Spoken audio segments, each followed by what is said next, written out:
আসসালামু আলাইকুম। অবিরাম বাংলা সংবাদে সবাইকে স্বাগত জানাচ্ছি আমি শান্তা ইসলাম। শুরুতেই জানিয়ে দেব বিআরবি কেবলস সংবাদ শিরোনাম। বঙ্গবন্ধুকে নিয়ে কটূক্তি করায় রাজধানীর একটি হোটেল থেকে কাটখালীর মেয়র আব্বাস গ্রেপ্তার।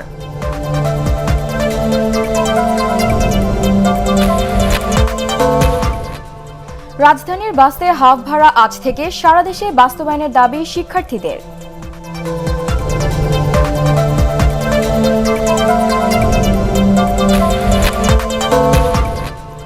আয়কর রিটার্ন জমা দেওয়ার সময় ৩১ ডিসেম্বর পর্যন্ত বাড়ালো জাতীয় রাজস্ব বোর্ড।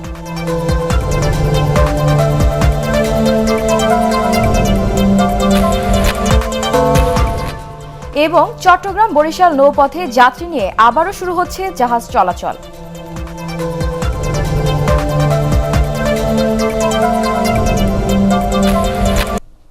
সংবাদে এছাড়াও থাকছে মাওলানা ভাসানী ও বঙ্গবন্ধু স্মৃতি বিজড়িত লন্ডনের দিলচাঁদ রেস্তোরাঁ নিয়ে একটি বিশেষ প্রতিবেদন।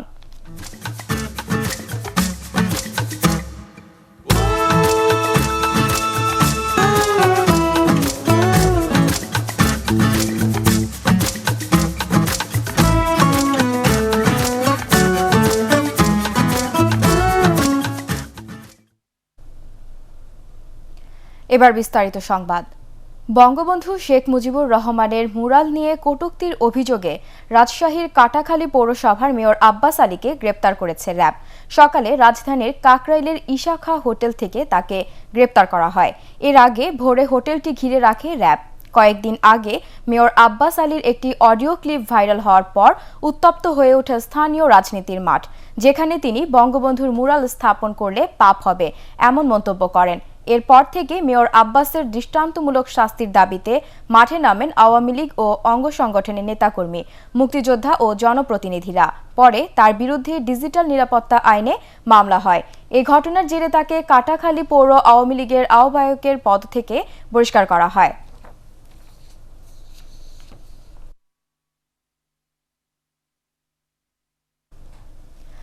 আন্দোলনের মুখে রাজধানীর বাসগুলোতে শিক্ষার্থীদের জন্য অর্ধেক ভাড়া আজ থেকে কার্যকরের সিদ্ধান্ত নিয়েছে বাস মালিক সমিতি। তবে ছুটির দিনে হাফ ভাড়া নেওয়া হবে না। সংবাদ ব্রিফিংয়ে এসব কথা জানান বাস মালিক সমিতির মহাসচিব খন্দকার এনায়েতুল্লাহ। রিপোর্ট করছেন ইমদাদুল্লাহ বাবু। শিক্ষার্থীদের আন্দোলনের মুখে অবশেষে রাজধানীতে হাফ ভাড়া নেয়ার বিষয়টি মেনে নিয়েছে বাস মালিকরা। তবে এক্ষেত্রে শিক্ষার্থীদের কয়েকটি শর্ত মানতে হবে। ভ্রমণকালে বিআরটিসি বাসের মতোই ব্যক্তি মালিকানাধীন বাসেও ছাত্রছাত্রীদের অবশ্যই নিজ নিজ শিক্ষা প্রতিষ্ঠানের বৈধ পরিচয়পত্র সঙ্গে রাখতে হবে। প্রয়োজনে তা প্রদর্শন করতে হবে। সকাল ৭টা থেকে রাত ৮টা পর্যন্ত শিক্ষার্থীরা হাফ ভাড়ার সুবিধা পাবেন। এই সময়ের বাইরে বাসে উঠলে পুরো ভাড়া দিতে হবে। ১ ডিসেম্বর থেকে ছাত্রদের বাসে হাফ ভাড়া কার্যকর করা হবে। এই জন্য সকল পরিবহন মালিকদের এবং শ্রমিকদের প্রতি আমাদের অনুরোধ থাকবে, ছাত্ররা যেন হাফ ভাড়ায় যাতায়াত করতে পারে সে ব্যাপারে নিশ্চিত করার জন্য। ছাত্ররা আমাদেরই সন্তান, তারা যেন এখন থেকে তাদের পড়ালেখায় মনোযোগ দেয়। তারা যখন স্কুল কলেজ ভার্সিটিতে ফেরত যায়, রাস্তায় এইসব আর আন্দোলন না করে। সংবাদ ব্রিফিংয়ে বাস মালিক সমিতির মহাসচিব আরও জানান, ছুটির দিন হাফ ভাড়া কার্যকর হবে না। হাফ ভাড়া শুধু ঢাকার মধ্যেই সীমাবদ্ধ, অন্যান্য জেলার জন্য নয় বলেও জানান তিনি। ঢাকার বাইরে কোনোভাবে এই সিদ্ধান্ত কার্যকর নয়। বড় মেগা সিটি তো চিটাগাংয়ের মতো আরও মেগা সিটি আছে, শুধু চিটাগাং না। সুতরাং এই দাবিটা ঢাকারই দাবি এবং আমরা ঢাকার জন্য এটা আমরা কনসিডার আমরা ঢাকার জন্য এটা আমরা সিদ্ধান্তটা আমরা মেনে নিলাম। ডিজেলের দাম বাড়ার পর থেকেই বিক্ষিপ্তভাবে রাজধানীতে হাফ ভাড়ার বিষয়ে শিক্ষার্থীরা আন্দোলন করে। সিটি কর্পোরেশনের ময়লার গাড়ির চাপায় নটরডেম কলেজের শিক্ষার্থী নিহতের ঘটনায় এই আন্দোলন নতুন মাত্রা পায়। নগরীর বিভিন্ন কলেজের শিক্ষার্থীরা নিরাপদ সড়ক ও হাফ ভাড়ার দাবিতে আন্দোলন করে। ইমদাদুল্লাহ বাবু, এটিএন বাংলা, ঢাকা। এদিকে অর্ধেক ভাড়া নেয়ার যে সিদ্ধান্ত নিয়েছে সড়ক পরিবহন মালিক সমিতি তা মানছে না আন্দোলনরত শিক্ষার্থীরা। প্রজ্ঞাপন দিয়ে সারা দেশে হাফ ভাড়া নিশ্চিত করার দাবি জানিয়েছে সাধারণ শিক্ষার্থীরা। মঙ্গলবার দুপুরে রাজধানীর বনানীতে বিআরটিএ ভবনের সামনে অবস্থান কর্মসূচি শেষে এসব কথা জানান তারা। এ সময় শিক্ষার্থীদের দাবি মেনে নিতে ৭ ডিসেম্বর পর্যন্ত সরকারকে আলটিমেটাম দেওয়া হয়। দাবি মানা না হলে ৭ ডিসেম্বর সকালে স্মারকলিপি সহ নীলক্ষেত থেকে জাতীয় সংসদ অভিমুখে যাত্রার ঘোষণা দেয় শিক্ষার্থীরা। যে ৯ দফা দাবি আমরা ঘোষণা করেছি, এই ৯ দফা দাবি যতক্ষণ না পূরণ হচ্ছে শিক্ষার্থীরা ততক্ষণ ঘরে ফিরে যাচ্ছে না। আগামীকাল সারা দেশে শান্তিপূর্ণভাবে শিক্ষা প্রতিষ্ঠানে এবং প্রত্যেক জেলা উপজেলায় আপনারা শান্তিপূর্ণভাবে অবস্থান ও বিক্ষোভ কর্মসূচি পালন করবেন।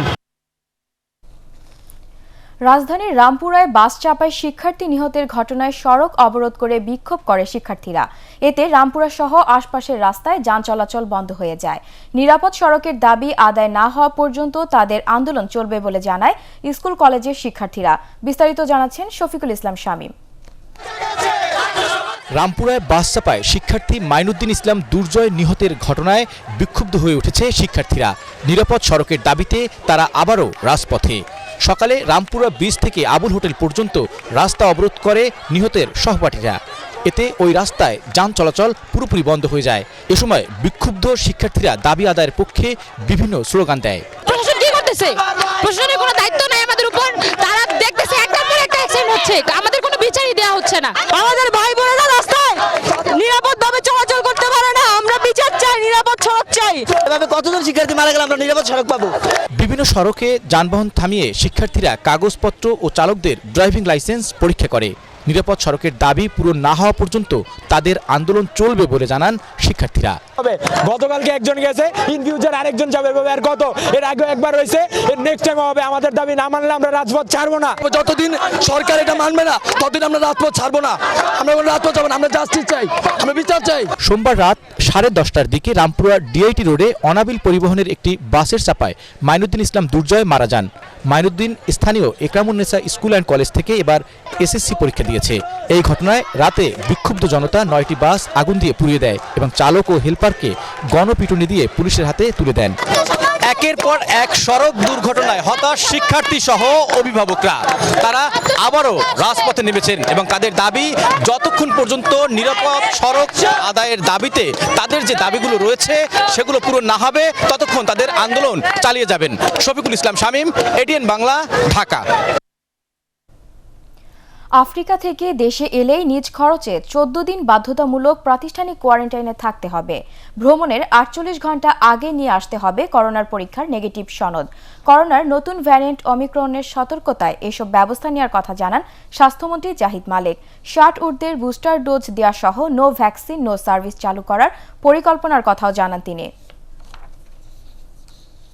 আমাদের দেশে 240 জন লোক আসছে সাউথ আফ্রিকা থেকে গত 1 মাসে, কিন্তু আফসোসের বিষয় তারা সকলে তাদের মোবাইল ফোন বন্ধ করে রাখছে। ওখান থেকে যারাই আসুক তাদেরকে 14 দিন কোয়ারেন্টাইনে থাকতে হবে বাধ্যতামূলক, ইনস্টিটিউশনাল কোয়ারেন্টাইন। যে সশস্ত্র বাহিনীর ব্যক্তিবর্গরা সেই কোয়ারেন্টাইন তারা ম্যানেজ করবে। রাজস্ব আয় আধুনিকায়ন করতে সরকার কর দেওয়ার প্রক্রিয়া সহজ করছে বলে জানিয়েছেন জাতীয় রাজস্ব বোর্ডের চেয়ারম্যান আবু হেনা মোহাম্মদ রহমতুল মুনিম। জাতীয় আয়কর দিবসের আলোচনায় তিনি বলেন, কর হার কমলে কর ফাঁকিও কমবে।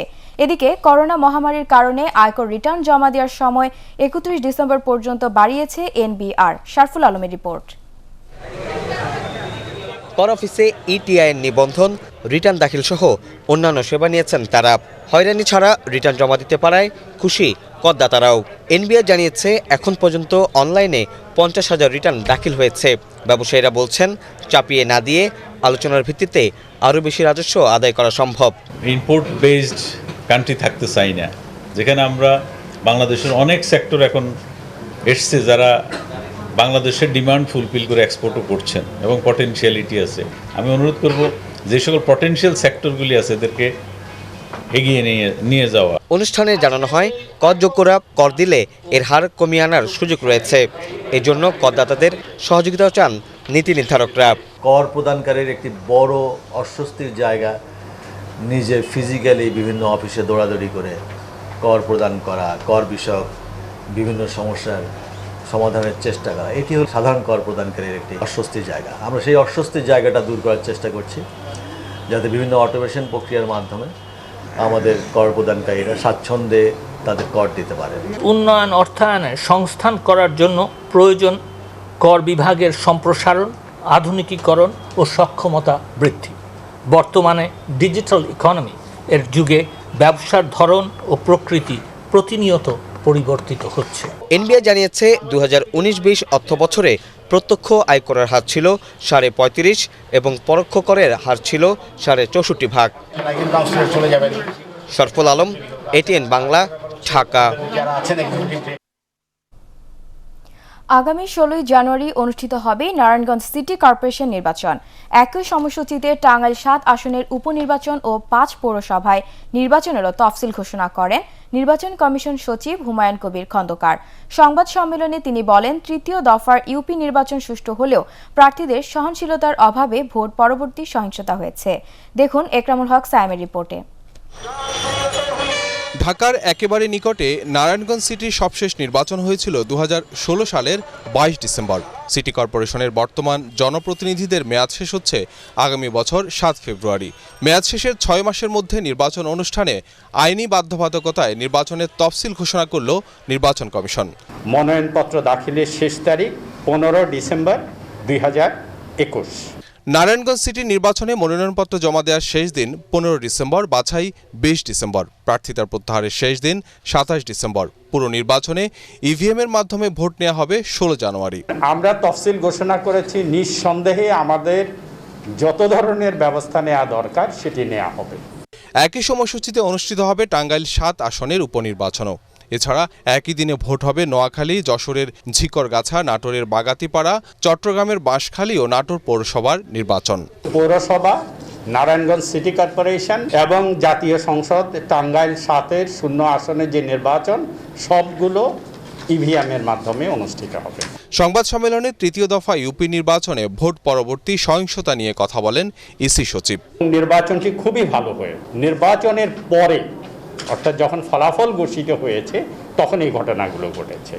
তো এই জন্য আমি মনে করি যারা নির্বাচিত হন এবং যারা পরাজিত হন তাদেরকে এই বিষয়টি আরও সহনশীল হতে হবে এবং ভোটার যারা আছেন তাদের ফলোয়ার্স যারা আছেন তাদেরকে সহনশীল হতে হবে। এ সময় ভোটের দিন 5 জানুয়ারি ঠিক রেখে পঞ্চম দফা ইউপি নির্বাচনের পুনঃ তফসিল ঘোষণা করেন ইসি সচিব। ইকরামুল হক সায়েম, এটিএন বাংলা, ঢাকা। প্রায় 1 যুগ বন্ধ থাকার পর চট্টগ্রাম বরিশাল নৌপথে আবারও জাহাজ চলাচল শুরু হচ্ছে। সময় লাগবে 12 ঘন্টা। 1700 যাত্রী ধারণ ক্ষমতার 2টি জাহাজ পরীক্ষামূলকভাবেই যাত্রা শুরু করবে আগামীকাল থেকে। চট্টগ্রাম থেকে আরও জানাচ্ছেন সৈয়দ তামিম মাহমুদ। কর্ণফুলী নদীতে নোঙর করে আছে এমভি বারোয়াউলিয়া। 2002 সালে নির্মিত এই জাহাজটি অনেকদিন অব্যবহৃত থাকার পর এবার তার সংস্কার করে নতুন ইঞ্জিন লাগিয়ে চলাচলের জন্য প্রস্তুত। 2009 সালে সরাসরি জাহাজ চলাচল বন্ধ হয়ে যাওয়ায় সময় ও ব্যয় নিয়ে ভোগান্তিতে পড়েন এই রুটে যাতায়াতকারী যাত্রীরা। দীর্ঘ 1 যুগ পর আবারও চালু হচ্ছে সেই জাহাজ যাত্রা। নৌপথটি হবে চট্টগ্রাম থেকে হাতিয়া, ভোলা হয়ে বরিশাল। আগামী 2 ডিসেম্বর বিআইডব্লিউটিএ এবং আমরা বিআইডব্লিউটিসি একটা পরীক্ষামূলক ট্রিপ করব। এই ট্রিপের পরেই আমরা নিয়মিত ট্রিপে যাব। দীর্ঘ নৌপথে যাত্রীদের স্বাচ্ছন্দ্যে ভ্রমণ ও নিরাপত্তার বিষয়টি মাথায় রেখে জাহাজ দুটি প্রস্তুত করা হয়েছে নতুন রূপে। এতে রয়েছে প্রায় সব ধরনের সুবিধাও। 13টা কেবিন আছে ফার্স্ট ক্লাস, যেটার মধ্যে সেন্ট্রাল এসি আছে। সেকেন্ড ক্লাস আছে 8টা। এছাড়া যাত্রীদের জন্য বসার জন্য আছে, ভালো ব্যবস্থা আছে। এতে আমরা 1000 যাত্রী নির্বিঘ্নে সেবা দিতে পারবো। জীবন নিরাপত্তার জন্য, তারপর অগ্নি নির্বাপক যন্ত্রপাতি সমস্ত কিছু আছে। ডিজিটাল যন্ত্রগুলো সব আমাদের জাহাজে বর্তমানে বিদ্যমান। এখন চট্টগ্রাম থেকে বরিশাল যাওয়া আসার সবকটি পথেই সময় লাগে 1.5 থেকে 2 দিন। অত্যাধুনিক জাহাজ দুটি 12 নটিক্যাল মাইল গতিতে চলতে সক্ষম এবং 12 ঘন্টায় তা পৌঁছবে বলেও জানান কর্মকর্তারা। আমরা আশা করতেছি যে 12 ঘন্টার মধ্যে আমরা সার্ভিসটা কমপ্লিট করতে পারবো এবং এতে করে আমরা মনে করি যে যাত্রীরাও এই পথে যাতায়াতে তারা আগ্রহ প্রকাশ করবে। প্রাথমিকভাবে সপ্তাহে 4 দিন জাহাজ চালানোর পরিকল্পনা বিআইডব্লিউটিসির। যাত্রীর পাশাপাশি এই রুটে জাহাজে পণ্য পরিবহনও শুরু করতে চায় তারা। Syed Tamim Mahmud, ATN Bangla, Chittagong. Bangladesh satellite company লিমিটেডের সাথে তরঙ্গ ভাড়ার বিষয়ে নতুন করে বাণিজ্যিক চুক্তি সই করেছে দেশের প্রথম satellite television channel ATN Bangla.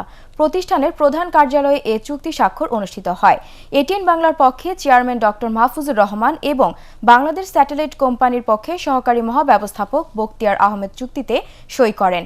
চুক্তি স্বাক্ষর অনুষ্ঠানে বাংলাদেশ স্যাটেলাইট কোম্পানির ব্যবস্থাপক মোহাম্মদ সাইফুল আজম, এটিএন বাংলার অনুষ্ঠান ও সম্প্রচার বিভাগের উপদেষ্টা তাশিক আহমেদ সহ ঊর্ধ্বতন কর্মকর্তারা উপস্থিত ছিলেন। এ সময় স্যাটেলাইট কোম্পানির সেবার মান বৃদ্ধি সহ সার্বিক বিষয়ে আলোচনা হয়।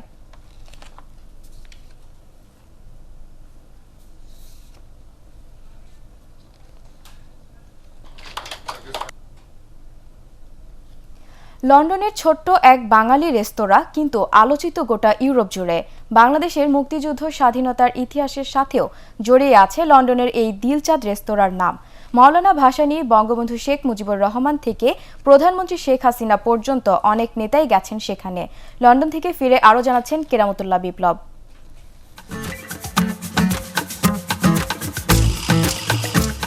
ব্রিটেনে বাঙালিদের রেস্টুরেন্ট ব্যবসা শত বছরের। এখনও বাংলাদেশিদের মালিকানায় হাজার হোটেল চলছে শুধু লন্ডন শহরেই। এর পুরোধা দিলচাঁদ। হোয়াইটগেট স্ট্রিটের এই রেস্তোরাঁ 60 বছরের পুরনো। প্রতিষ্ঠাতা সিলেটের আব্দুল মুতলিব চৌধুরী। রেস্টুরেন্ট হিসাবে এই জায়গাটা দেখেন আমরা দেখি যেটা আমাদের পূর্বপুরুষরা যারা বাংলাদেশের জন্য করছেন, বাঙালির জন্য করছেন, এইটাকে আমরা রাখতে চাই। আমি নিজেই অফিস কাজ করতাম। প্রয়াত বাবা আর ফেলে আসা ইতিহাসের নানা দিক নিয়ে কথা বলতে গিয়ে আবেগপ্রবণ হন মুতলিব চৌধুরীর উত্তরসূরিরা। 1971-এ মুক্তিযুদ্ধকালীন লন্ডন প্রবাসী আওয়ামী লীগ স্টিয়ারিং কমিটির নেতারা নিয়মিত বসতেন দিলচাঁদে। গুরুত্বপূর্ণ ঘোষণাও দিতেন সেখান থেকে। বঙ্গবন্ধু এখানে আসছেন, বঙ্গবন্ধু আসার পরে ওনাকে নিয়ে উনি আমাদের কমিউনিটির সাথে পরিচয় করিয়ে দিয়েছেন। এরপরে আরও মৌলানা ভাসানী সাহেবও আসতেন। এরপরে আমাদের বাঙালির জন্য আর তো কোনো জায়গা ছিল না, আমাদের একটা উপরে জায়গা ছিল, এই জন্য সবাই আসতেন। বনেদি খাবারের জন্য দিলচাঁদ রেস্তোরাঁ শুধু বাঙালি কিংবা ভারতীয় নয়, ব্রিটিশদের কাছেও পরিচিত প্রসিদ্ধ। অবশ্য করোনা মহামারীর ভয়াল থাবায় গেল 2 বছরে ব্যবসা ধরে রাখতে রীতিমতো যুদ্ধ করেছেন এর মালিকরা। কেরামতুল্লাহ বিপ্লব, এটিএন বাংলা, লন্ডন, যুক্তরাজ্য। মহান বিজয়ের মাসের প্রথম প্রহরে রাজধানীর সোহরাওয়ার্দী উদ্যানের শিখা চিরন্তনে শহীদ মুক্তিযোদ্ধাদের স্মরণে পুষ্পস্তবক অর্পণ ও মোমবাতি প্রজ্বলন করে বাংলাদেশ আওয়ামী স্বেচ্ছাসেবক লীগ। এ সময় সংগঠনের সভাপতি নির্মল রঞ্জন গুহ ও সাধারণ সম্পাদক আফজালুর রহমান বাবু ছাড়াও অন্যান্য কেন্দ্রীয় নেতারা উপস্থিত ছিলেন। মুক্তিযুদ্ধের পরাজিত শক্তিরা যেন মাথা চাড়া দিয়ে উঠতে না পারে সে ব্যাপারে সবাইকে সজাগ থাকার আহ্বান জানান সংগঠনের নেতারা।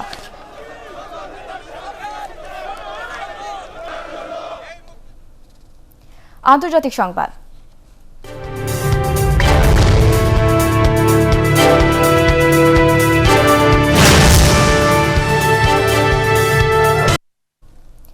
যুক্তরাষ্ট্র কানাডা সীমান্তের ব্রিটিশ কলম্বিয়া প্রদেশে আবারও ভারী বর্ষণ ও সেই সাথে বন্যা দেখা দিয়েছে। কিছুদিন আগেই ভারী বৃষ্টিতে পুরো প্রদেশ প্লাবিত হয়। সেনা মোতায়েন করে প্রশাসন। জরুরিভাবে নিরাপদ আশ্রয়ে সরিয়ে হয় স্থানীয় বাসিন্দাদের। এই 2 সপ্তাহের মধ্যেই আবারও তলিয়ে গেল শহরের রাস্তাঘাট।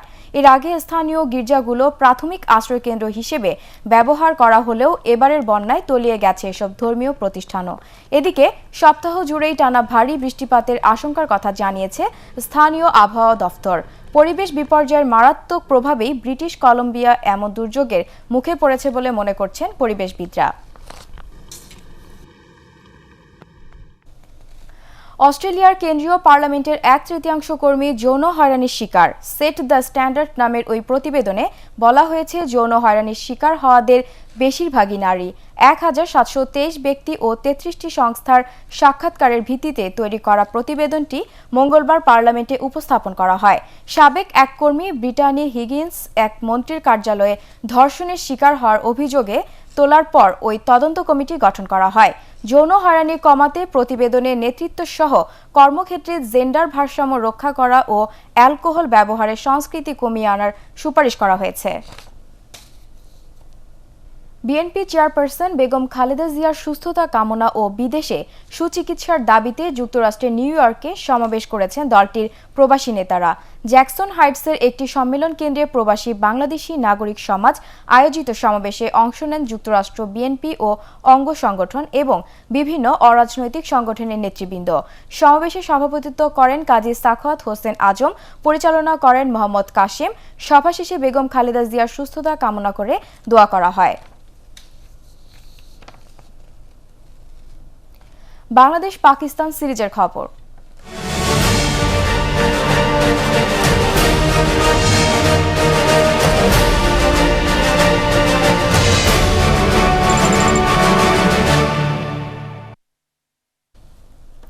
ইনজুরি কাটিয়ে দলে ফিরেছেন সাকিব আল হাসান ও তাসকিন আহমেদ। চট্টগ্রামে সাদমান ইসলাম ও সাইফ হাসানের ওপেনিং জুটির ব্যর্থতায় হয়তো মোহাম্মদ নাইমের টেস্ট অভিষেক হতে যাচ্ছে।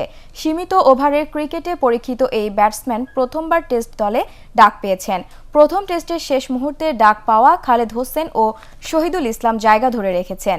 চট্টগ্রাম টেস্টে মাথায় আঘাত পেলেও সুস্থ হয়ে উঠেছেন ইয়াসির আলী রাব্বি। তাকেও রাখা হয়েছে ঢাকা টেস্টের দলে। 4 ডিসেম্বর মিরপুরের শেরে বাংলা ক্রিকেট স্টেডিয়ামে শুরু হবে বাংলাদেশ পাকিস্তান দ্বিতীয় ও শেষ টেস্ট। জানাবো পার্টেক্স খেলার খবর।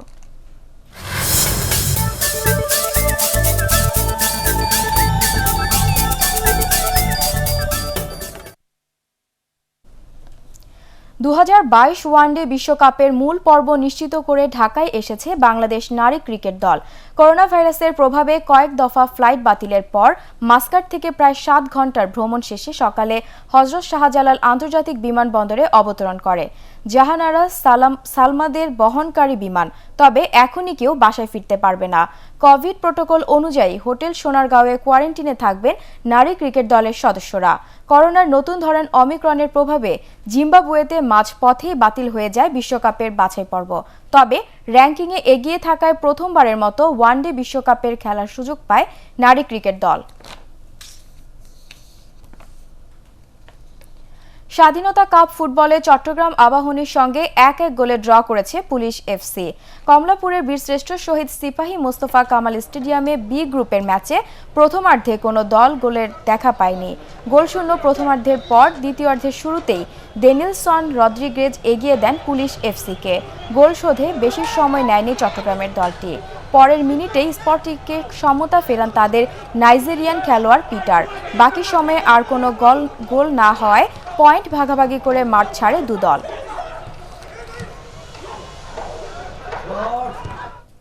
শেষ করার আগে বিআরবি কেবল সংবাদ শিরোনাম আরও একবার। বঙ্গবন্ধুকে নিয়ে কটূক্তি করায় রাজধানীর একটি হোটেল থেকে কাটাখালীর মেয়র আব্বাস গ্রেপ্তার।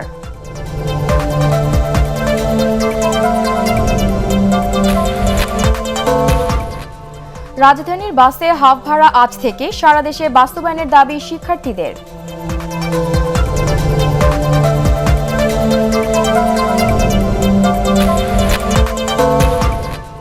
আয়কর রিটার্ন জমা দেওয়ার সময় 31 ডিসেম্বর পর্যন্ত বাড়ালো জাতীয় রাজস্ব বোর্ড।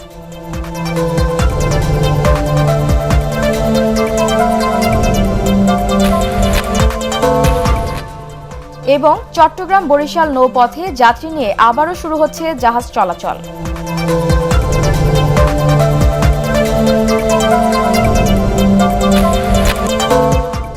পরবর্তী সংবাদ দেখার আমন্ত্রণ জানিয়ে এখনকার মতো শেষ করছি। করোনা ভাইরাস থেকে নিজেকে সুরক্ষিত রাখতে মাস্ক পরুন, বারবার হাত পরিষ্কার করুন। এটিএন বাংলার সংবাদ ইউটিউবে দেখতে ব্রাউজ করুন youtube/ATN বাংলা নিউজ। ধন্যবাদ সবাইকে।